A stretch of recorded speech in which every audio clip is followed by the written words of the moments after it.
주님은 나의 최고봉 8월 5일 묵상을 시작하겠습니다. 오늘의 제목은 당황하게 하는 하나님의 부르심입니다. 오늘의 말씀을 읽겠습니다. 누가복음 18장 31절과 34절입니다.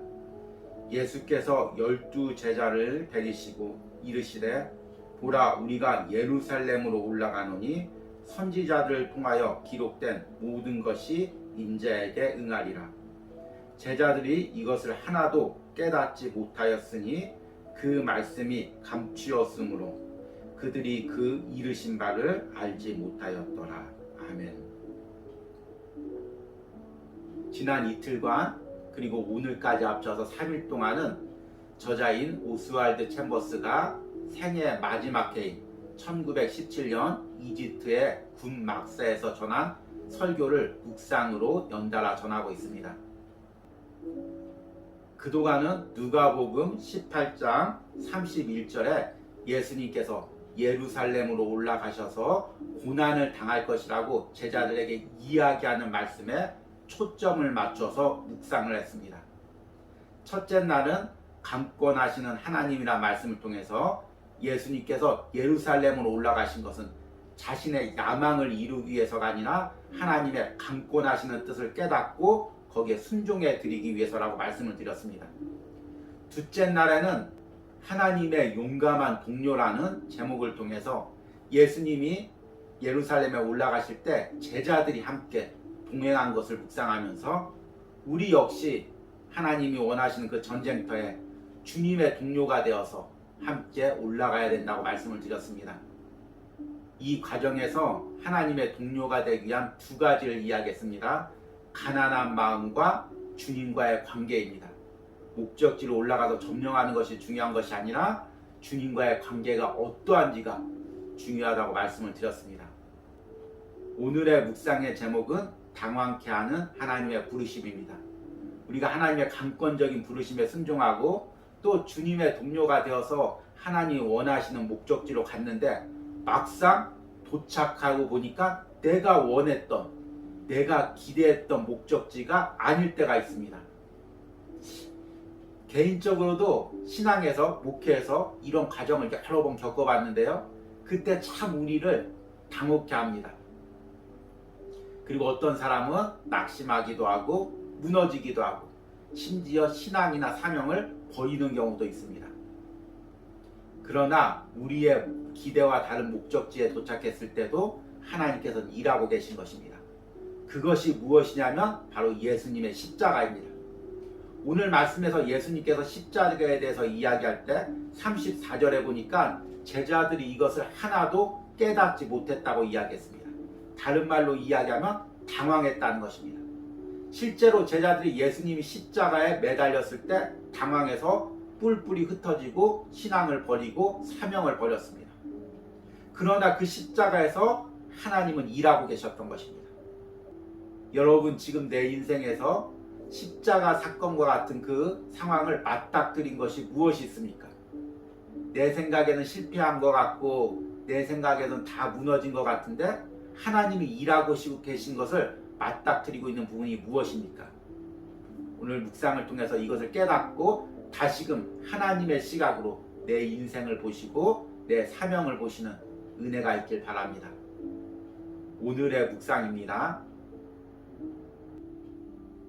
하나님께서는 조금도 애누리 없이 아주 비참한 재난을 당하도록 예수 그리스도를 부르셨습니다.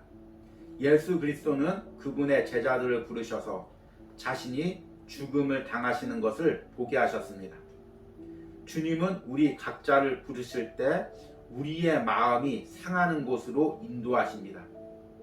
예수 그리스도의 생애는 하나님의 관점이 아닌 세상적 관점에서 볼 때 완전한 실패입니다. 그러나 인간의 관점에서 볼 때 실패로 보이는 것도 하나님의 관점에서는 가장 놀라운 승리입니다.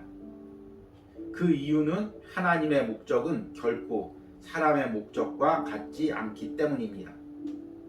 우리 인생 속에서도 우리를 당황케 하는 하나님의 부르심이 있습니다. 하나님의 부르심을 정확하게 말하기는 쉽지 않습니다. 언제나 드러나지 않게 나타나는 하나님의 부르심은 마치 바다의 부름과 같습니다. 아무도 듣지 못하지만 자신 안에 바다의 성품을 가진 자는 들을 수 있습니다. 하나님의 부르심이 무엇인지 분명하게 말할 수 없습니다. 그 이유는 주님의 부르심은 주님의 목적을 위해 그분 자신과 동료가 되도록 부르시기 때문입니다.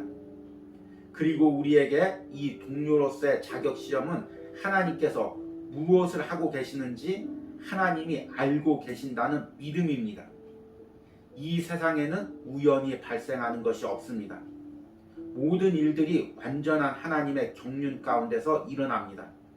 하나님은 주의 경륜 가운데 자신의 목적을 이루고 계십니다.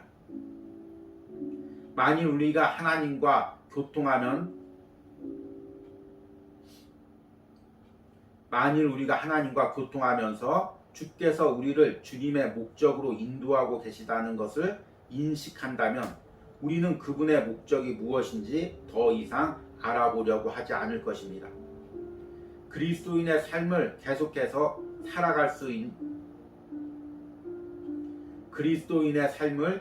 살아갈수록 이는 더욱 단순하게 됩니다. 그 이유는 점점 더 왜 하나님께서 이러저러한 일들을 허락하셨을까라고 묻지 않기 때문입니다. 모든 사건 뒤에는 하나님의 강권하심이 있습니다. 우리 목적을 빚어가는 분은 하나님이십니다. 그리스도인은 자신의 재주가 아닌 하나님의 능력과 지혜를 온전히 믿는 자들입니다. 만일 우리가 자신의 목적을 가지고 있다면 이는 하나님의 자녀들의 특징인 단순함과 여유로움을 파괴할 것입니다. 아멘. 여러분들은 일상에서 언제 가장 당황하십니까? 저는 운전을 할 때가 그렇습니다. 제 주변 분들이 잘 아는 것처럼 제가 아주 소문난 길치입니다. 운전을 할 때면 항상 엉뚱한 방향으로 차를 몰고 갈 때가 있습니다. 그런데 내가 예상했던 길과 틀린 길이 나오면 순간적으로 매우 당황합니다. 그래서 아는 길도 더 헤매고 더 운전도 제대로 방향을 못 찾게 될 경우가 많이 있습니다. 그런데 우리 인생에서도 마찬가지입니다. 우리가 당황하게 되면 내가 지금까지 어떤 길을 걸어왔는지 또 앞으로 어떤 길을 걸어가야 될지를 다 잊어버리고 순간적으로 당황해서 그 자리에서 맴돌거나 주저앉을 때가 있습니다. 신앙생활에서도 마찬가지죠. 내가 이렇게 예배하고 이렇게 주일하면 하나님께서 내 인생을, 우리 가족을, 우리 자녀들을 이렇게 인도하시겠다. 이런 기대감이 누구나 있습니다. 그런데 막상 도착해 보니까 전혀 내가 기대했던 것과 다른 상황이 펼쳐질 때 순간적으로 당황하게 됩니다. 그때 신앙의 길을 잃게 됩니다. 성경에 나오는 예수님의 제자들도 이와 같지 않았을까요?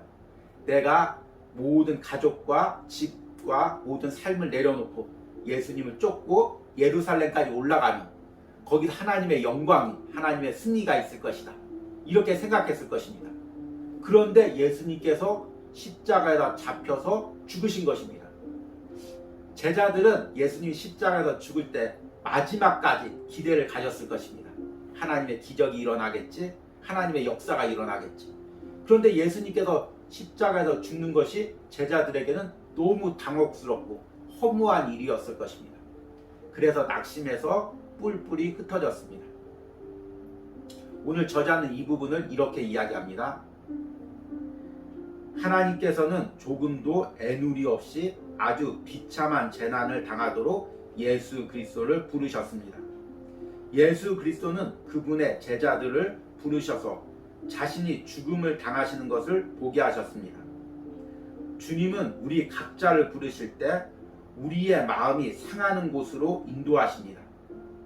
예수 그리스도의 생애는 하나님의 관점이 아닌 세상의 관점에서 볼 때 완전한 실패입니다. 그러나 인간의 관점에서 볼 때 실패로 보이는 것도 하나님의 관점에서는 가장 놀라운 승리입니다. 그 이유는 하나님의 목적은 결코 사람의 목적과 같지 않기 때문입니다. 제자들의 눈에 십자가는 실패한 것이고 십자가는 소망을 잃어버린 것이 되지만 하나님의 관점에서는 인간을 구원하기 위한 하나님의 역사이고 악한 영들을 쳐부수는 하나님의 승리인 것입니다. 그러기에 하나님의 일꾼이 되려는 사람은 바로 하나님의 관점에서 하나님의 승리와 영광을 볼 줄 알아야 됩니다. 오늘 묵상의 제목이 당황케 하는 하나님의 부르심입니다.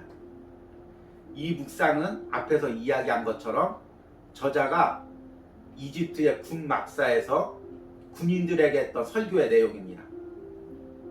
첫째 날 묵상의 제목이 강권하시는 하나님, 그리고 둘째 날 묵상의 제목이 하나님의 용감한 동료, 그리고 오늘 묵상의 제목이 당황케 하는 하나님의 부르심입니다.